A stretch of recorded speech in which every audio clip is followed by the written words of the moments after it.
Hello everyone, यह है learn core Java video series. यह वीडियो सीरीज उनके लिए है जो कंप्लीट कोर जावा सीखना चाहते हैं। यह इस वीडियो सीरीज का वीडियो नंबर 47 है। इस वीडियो में हम लैम्डा एक्सप्रेशन क्या होते हैं यह डिस्कस करेंगे। So let us get started. Very first I would like to define the lambda expression.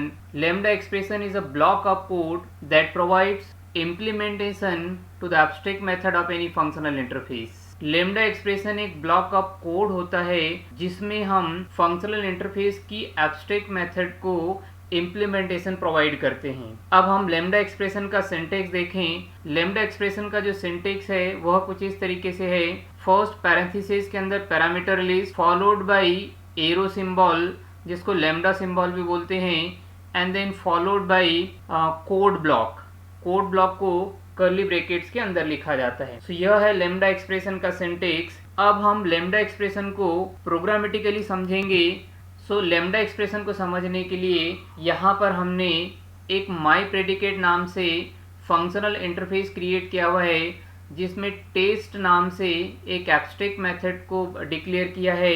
इस टेस्ट मेथड का रिटर्न टाइप हमने रखा है बूलियन, और इसमें जो पैरामीटर लिस्ट हमने दी है उसमें सिर्फ एक पैरामीटर इंट टाइप का हमने डिक्लेयर किया हुआ है। इसके पहले कि हम लैम्डा एक्सप्रेशन को डिस्कस करें, पहले यदि इस इंटरफेस को हम यूज़ करना चाहते हैं तो ट्रेडिशनल वे में कैसे यूज़ करते हैं वह डिस्कस करूंगा, और उसके बाद में यदि हमें यही काम लैम्डा एक्सप्रेशन को यूज़ करके करना है तो कैसे करेंगे वह डिस्कस करेंगे। तो यदि इस इंटरफेस को हमें यूज़ करना है तो सबसे पहले हमें क्या करना पड़ेगा, इस इंटरफेस की हमें एक सब क्लास बनानी पड़ेगी।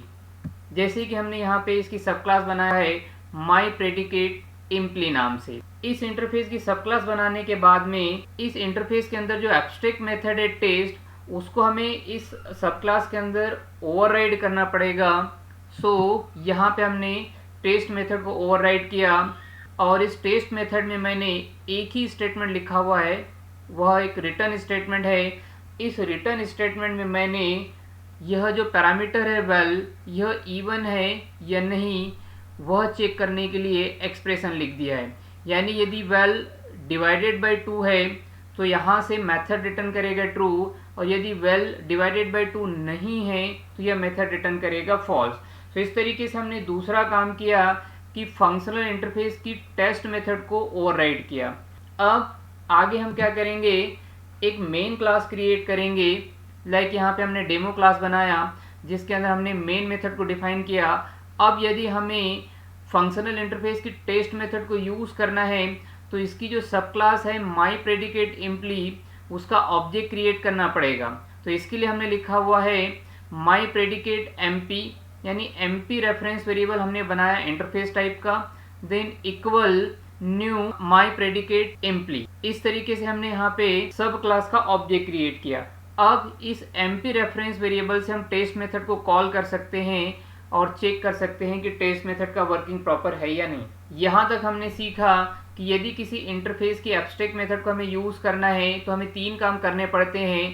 पहला, उसकी सब क्लास बनाना, फिर उसकी मेथड को ओवरराइड करना, और उसके बाद में सब क्लास का ऑब्जेक्ट बना के इंटरफेस की मेथड को कॉल करना। अब यदि यही काम हमें लैम्डा एक्सप्रेशन के थ्रू करना हो तो कैसे करेंगे वह हम समझेंगे। नाउ यदि यह जो माई प्रेडिकेट फंक्शनल इंटरफेस है उसकी टेस्ट मेथड को हमें लैम्डा एक्सप्रेशन के थ्रू यूज़ करना है तो कैसे क्या करेंगे, उसके लिए यहाँ पे प्रोग्राम लिखा हुआ है। और यहाँ पे ध्यान से देखें कि सीधे हमने माई प्रेडिकेट जो है उसका रेफरेंस वेरिएबल बनाया एमपी, और इक्वल में हमने लिख दिया है लैम्डा एक्सप्रेशन, जिसके लिए हमने लिखा हुआ है सबसे पहले पैरामीटर लिस्ट। यह जो लैम्डा एक्सप्रेशन में पैरामीटर लिस्ट हम बनाएंगे, यह पैरामीटर लिस्ट सेम वैसी होनी चाहिए जैसी कि फंक्शनल इंटरफेस की जो एब्स्ट्रैक्ट मेथड है उसकी पैरामीटर लिस्ट है।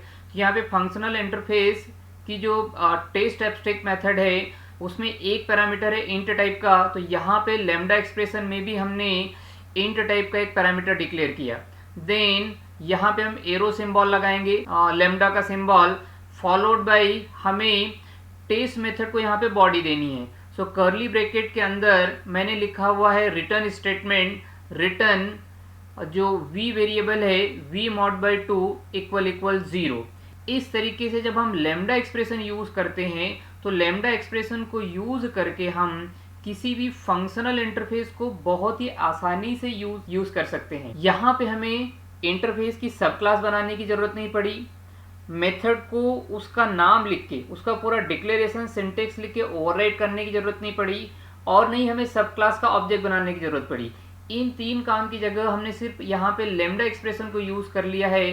तो यूं कह सकते हैं कि जब आप लैम्डा एक्सप्रेशन को यूज करते हो किसी भी फंक्शनल इंटरफेस को इम्प्लीमेंट करने के लिए तो आपको बहुत ही कम कोड लिखना पड़ता है। नाउ नेक्स्ट स्टेप में हमने टेस्ट मेथड को कॉल किया हुआ है using the MP reference variable, जिसके लिए हमने लिखा हुआ है mp.test और 12 वैल्यू पास किया। सो जब यह टेस्ट मेथड आप कॉल करोगे सो टेस्ट मेथड की जगह जो रिटर्न वैल्यू आएगी, यह जो लैम्डा एक्सप्रेशन रिटर्न कर रहा है वह वैल्यू हमें यहाँ पे मिल जाएगी। इस तरीके से जब इस प्रोग्राम को हम जावा सी कमांड देके कंपाइल करेंगे और जावा कमांड देके रन करेंगे तो हमें आउटपुट मिल जाएगा ट्रू।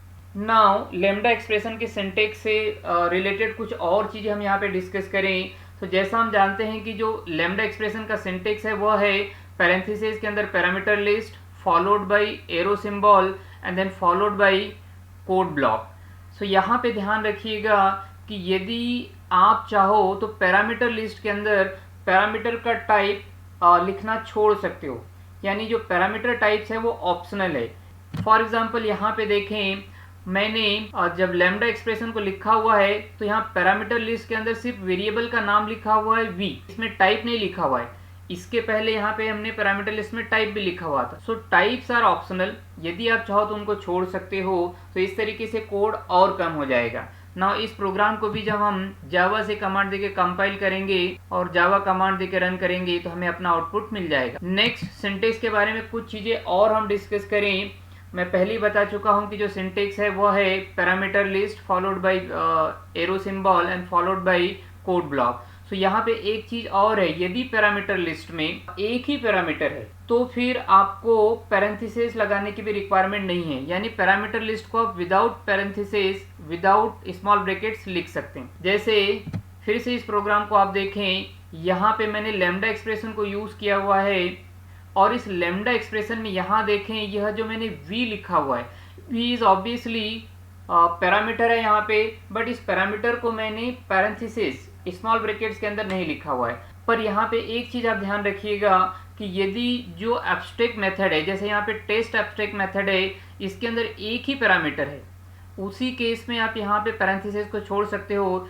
यदि जो एब्स्ट्रैक्ट मेथड फंक्शनल इंटरफेस के अंदर अवेलेबल है उसमें एक से ज़्यादा पैरामीटर्स है तो लैम्डा एक्सप्रेशन में आपको पैरेंथेसिस लगाना कंपलसरी रहेगा। ओके, सो इस प्रोग्राम को भी जब हम कंपाइल और रन करेंगे तो हमें जो भी डिजायर्ड आउटपुट है वह मिल जाएगा। नेक्स्ट एक और बात हम लैम्डा एक्सप्रेशन के सिंटेक्स के बारे में डिस्कस करें, और वह यह कि यह जो लैम्डा एक्सप्रेशन में कोड ब्लॉक होता है, यह कोड ब्लॉक में यदि मान के चलिए कि हमें एक ही स्टेटमेंट लिखना है, मे बी यदि मेथड कुछ रिटर्न नहीं कर रही है तो आप कोई प्रिंट स्टेटमेंट या कोई और स्टेटमेंट लिखना चाह रहे होंगे, या फिर यदि मेथड कुछ रिटर्न कर रही है तो रिटर्न स्टेटमेंट लिखना है, यानी एक ही स्टेटमेंट यदि आपको लिखना है तो कर्ली ब्रैकेट जो है वो ऑप्शनल है। जैसे यहाँ पे देखें, मैंने फिर से लैम्डा एक्सप्रेशन को लिखा हुआ है और इस लैम्डा एक्सप्रेशन में चूंकि मुझे एक ही स्टेटमेंट लिखना था, return statement, very last statement, तो मैंने कर्ली ब्रैकेट को छोड़ दिया है। डायरेक्टली हमने लिख दिया हुआ है v variable name, then arrow symbol followed by directly expression. So हमने सीधे एक्सप्रेशन लिख दिया, कोई कर्ली ब्रैकेट भी नहीं लिखा हुआ है। सो यह प्रोग्राम भी चलेगा। इसको हम कंपाइल करेंगे और रन करेंगे तो जो भी डिजायर्ड आउटपुट है वह आपको मिल जाएगा। इस पॉइंट तक हमें एक बात तो समझ में आ गई कि जब भी किसी फंक्शनल इंटरफेस को हमें यूज करना है, सो ट्रेडिशनल अप्रोच में हमें सब क्लास बनाना, एब्स्ट्रैक्ट मेथड को ओवरराइड करना, फिर सब क्लास का ऑब्जेक्ट बनाना, इस तरीके से एक लेंदी कोड करना पड़ता है। बट जब हम लैम्डा एक्सप्रेशन को यूज करते हैं तो हमें बहुत कम कोड लिखना पड़ता है। जैसे यहाँ पे तो सिर्फ एक लाइन में हमने कोड लिख दिया। Next, advantages of lambda expression. So lambda expression is used to provide implementation of functional interface. Functional interface को इम्प्लीमेंटेशन प्रोवाइड करने के काम में आता है। Obviously, we do not need to write the lengthy code. less code is the advantage of your lambda expression. Then next, lambda expression is treated as a function, so no dot class is created. हमने देखा है कि lambda expression में न ही हम सब class बनाते हैं, न ही कोई ऐसा फंक्शन बनाते हैं जिसको नाम दिया गया हो। उसको नाम देने की भी ज़रूरत नहीं है जब हम उसको बॉडी प्रोवाइड करते हैं। Lambda expression as a function treat होता है, इसलिए इसकी कोई भी डॉट क्लास भी क्रिएट नहीं होती है। इस तरह से इस वीडियो में हमने लैम्डा एक्सप्रेशन के बारे में समझा। कोर जावा से रिलेटेड अन्य कंसेप्ट को समझने के लिए आप इस learn core Java video series के अन्य वीडियोस भी देखें, और कोर जावा से रिलेटेड यदि कोई भी डाउट हो तो आप कमेंट बॉक्स में लिख सकते हो। Thanks for watching this video.